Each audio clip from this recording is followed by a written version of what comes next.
설탕으로 하지 마세요. 요즘 강정은 이렇게 만들어서 딱딱하지 않고 부드러워요. 달지 않아 자꾸만 손이 가는 고소한 들깨 강정 만들어 볼게요.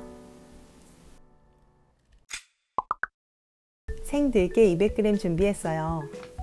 들깨에 넉넉히 물을 부어주고 위에 떠있는 들깨만 채로 건져줄게요. 들깨는 오메가3가 풍부해서 콜레스테롤 수치를 낮추고 혈액순환에 도움을 주며 면역력을 강화시키니 꼭 따라해보세요. 바닥에 가라앉은 이물질과 흙은 버려줍니다. 두세 차례 물그릇을 옮겨가며 씻어준 뒤 체에 받쳐 물기를 빼주세요. 견과류 80g 준비했어요. 칼로 굵게 다져줄게요. 견과류는 종류 상관없이 집에 있는 견과류 아무거나 사용하시면 돼요. 이 정도면 딱 좋아요. 굵게 다진 견과류는 바글바글 끓는 물에 10초만 데쳐서 불순물과 쓴맛을 제거합니다. 가볍게 헹궈 올게요. 웍에 씻은 들깨 넣고 중약불로 볶아줄게요. 오래 볶을 필요 없이 낮은 온도로 수분만 날려줍니다. 젖은 들깨가 알알이 떨어지고 탁탁 소리가 나면 불에서 내려줍니다. 젖은 견과류도 팬에 볶아서 수분을 날려줄게요. 이때 수분을 제대로 날려야 강정을 만들었을 때 무르지 않아요. 낮은 온도로 조금만 볶아줘도 고소함이 배가 되더라고요. 도마 위에 종이호일 2장, 밀대를 준비합니다. 데이지 않게 면장갑을 끼고 일회용 장갑 한 겹 더 껴주세요. 웍에 식용유 2큰술 넣어 팬을 코팅하고 조청 120g 넣고 약불로 끓여줍니다. 젓지 말고 그대로 두면 이렇게 바글바글 끓어오르는데요.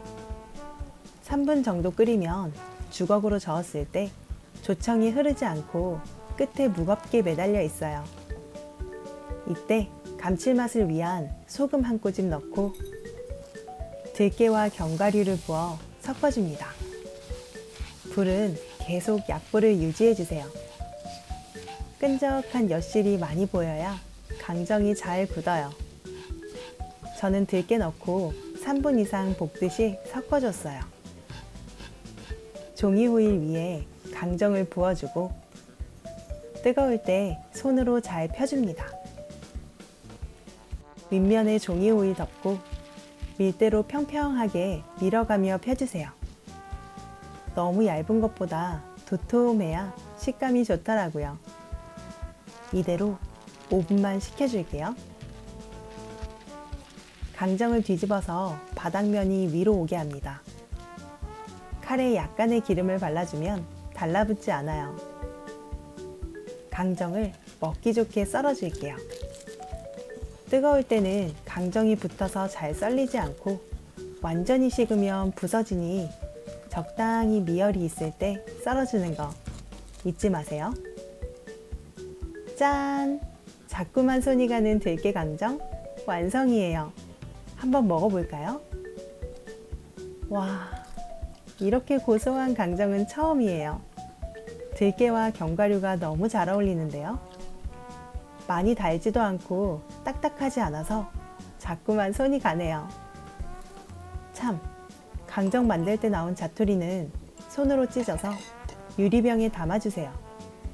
요거트 먹을 때 위에 뿌려 먹으면 고소하고 바삭한 들깨 그래놀라로 먹을 수 있어요. 입이 심심할 때 과자 대신 강정 만들어서 드셔보세요. 레시피 도움이 되셨다면 구독, 좋아요 부탁드리고요. 다음에 더 맛있는 요리로 만나요. 안녕!